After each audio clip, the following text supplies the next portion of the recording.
না ফেসিবাদের মৃত্যুই হচ্ছে অনিবার্য, এটাই ইতিহাসে শিখ। কিছু মানুষ ইতিহাস পড়ে আর কিছু মানুষ নিজেই ইতিহাস হয়ে যায়। তারা ইতিহাসের পাঠক অন্য জায়গায় হতে পারেন, কিন্তু এই জায়গাটায় তারা নিজেই ইতিহাস, এবং এটি একটি অমলিন ইতিহাস। কিন্তু আফসোস, যারা শহীদ হয়েছিলেন তারা দুনিয়া থেকে চলে গেছেন। আল্লাহ যদিও শহীদদেরকে মৃত বলতে নিষেধ করেছে, আল্লাহ বলেছেন যে না, এরা বেজায় জীবিত এবং আমি তাদেরকে রিজেক্ট দিয়ে থাকি।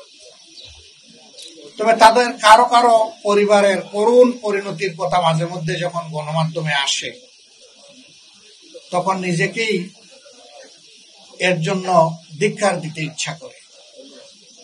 সেই 52 থেকে আজকে 2025 সাল, দীর্ঘ সময় পরিক্রমায় কেন তার আপনজনরা এখনো খুপড়ি করে বসবাস করবে? কেন তারা তাদের একটু রিজেকের সংকুলনে দাঁড়ে দাঁড়ে ঘুরবে? তাহলে রাষ্ট্রের দায়িত্বটাকে, জাতির দায়িত্বটাকে, যারা রাষ্ট্রকে জাতিকে পরিচয় এনে দিলেন, তাদেরকে যদি আমরা এইভাবে ভুলে যাই, এটি আসলে শহীদদের আত্মার প্রতি অপমানই বলতে হবে। তবে এটি শুধু 52-তে নয়, এটি আগে পরে বারবার ঘটে আসছে। এর পরিসমাপ্তি হওয়া উচিত বলে আমরা মনে করি। 52-তে যারা লড়াই করেছিলেন, তারা প্রতিষ্ঠিত সরকার এবং বাহিনীর বিরুদ্ধে লড়াই করেছিল। একদিকে নিজের মায়ের ভাষার অধিকার প্রতিষ্ঠার দাবিতে নিরস্ত্র মানুষ, আরেকদিকে জনগণের টাকায় কিনা সশস্ত্র পুলিশ এবং সেনাবাহিনী। কিন্তু না, তারা পিছাননি। এই 24-এর আন্দোলনে আমরা একজন ছোট বোনকে দেখেছি। সম্ভবত সে বলেছিল, সামনে পুলিশ, পিছনে স্বাধীনতা। সে বলেছিল, লড়েই যাব, মরেই যাব, মেরেই যাব। সম্ভবত ওই বোনটার নাম সানজিদা চৌধুরী, এরকম কিছু। সেলিউট তোমাকে বোন, সেলিউট। তোমার মাঝে সেই 52-র তেজ আছে, 71-এর তেজ আছে। তোমার মতো বোনদের এই সমাজে আরো অনেক প্রয়োজন, ভাইদের অনেক প্রয়োজন। এই যারা পুলিশকে সামনে রেখে বলতেছে সামনে পুলিশ, পিছনে স্বাধীনতা, তাদের অবদান জাতি ভুলবে কেমনে? এরা এক একজন এক একটা জীবন্ত ইতিহাস। এই সৌভাগ্য সবার হয় না। সেই ইতিহাসকে স্মরণ করা জাতির কর্তব্য, এবং এখান থেকে অন্যায়ের বিরুদ্ধে বিপ্লবী হওয়াও, শিক্ষা নেওয়া, এটাও কর্তব্য। আজকে এই সামান্য আয়োজনের মধ্য দিয়ে তাদেরকে স্মরণ করা হচ্ছে, কিন্তু এতেই আমাদের দায়িত্ব শেষ হয়ে যায় না। বরঞ্চ 52 আমাদেরকে শিক্ষা দিয়ে যায়, যেখানেই অন্যায় সেখানেই প্রতিবাদ, যেখানেই সন্ত্রাস, যেখানেই ফ্যাসিবাদ, সেখানেই প্রতিরোধ। এবং এটাও শিক্ষা দেয় যে জাতি যখন ঐক্যবদ্ধ হয়ে যায় তার ন্যায্য দাবি আদায়ের জন্য, তখন অপশক্তি পরাজয় বরণ করতে বাধ্য হয়। ইতিহাসে এটা বারবার প্রমাণিত হয়েছে। সর্বশেষ এটা প্রমাণিত হয়েছে 24-এ। হ্যাঁ, ইতিহাসের এই পালা বদলে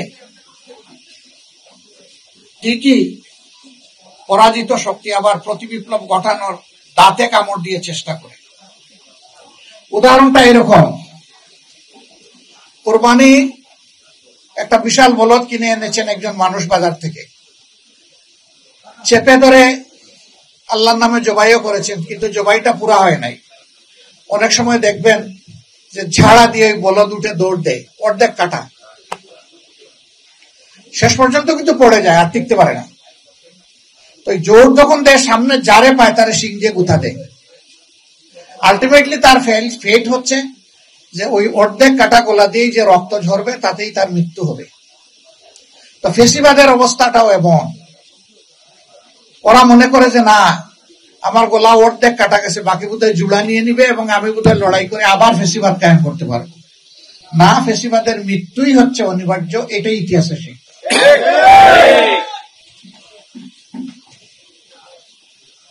সম্মানিত ভাই বন্ধুগণ, দোয়া করে আজকে যারা চিকিৎসা সেবা নিতে এসেছেন, এ সেবা যেন তাদের জন্য উপকারী হয়। বাংলাদেশ জামাতে ইসলামী সাধারণ অর্থের কোন রাজনৈতিক দল নয়, এটি একটি সামগ্রিক আন্দোলন।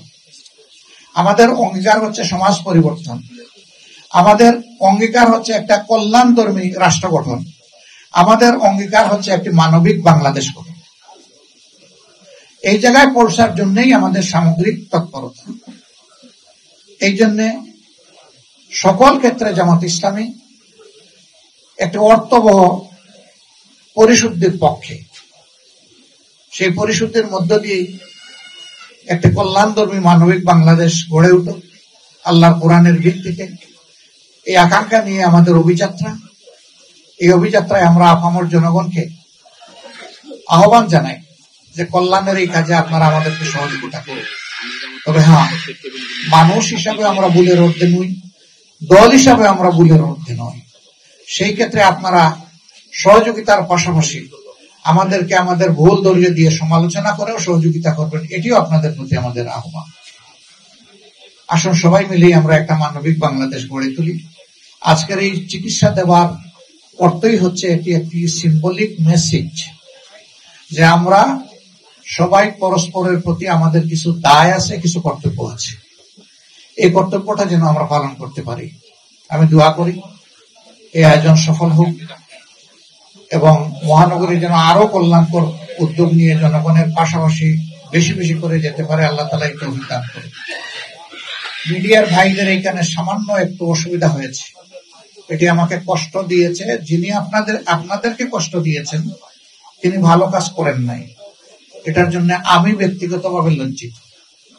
আপনারা আমাদেরকে ক্ষমা করে দেবেন, কারণ আপনাদের মাধ্যমেই তো আমাদের কথাগুলো জাতির কাছে যাবে। এই জন্য আপনাদের ধৈর্যের জন্য, সহযোগিতার জন্য কৃতজ্ঞতা জানিয়ে এবং সকলের এই ভালোবাসা আর এখানে আসার জন্য কৃতজ্ঞতা জানিয়ে আমি আমার কথা এখানে শেষ করছি এবং সেই সাথে এই কল্যাণধর্মী কাজের উদ্বোধন ঘোষণা করছি আজকের এই মেডিকেল ক্যাম্পের। আল্লাহ হাফিজ। বাংলাদেশ জিন্দাবাদ, বাংলাদেশ জামাত ইসলামী জিন্দাবাদ।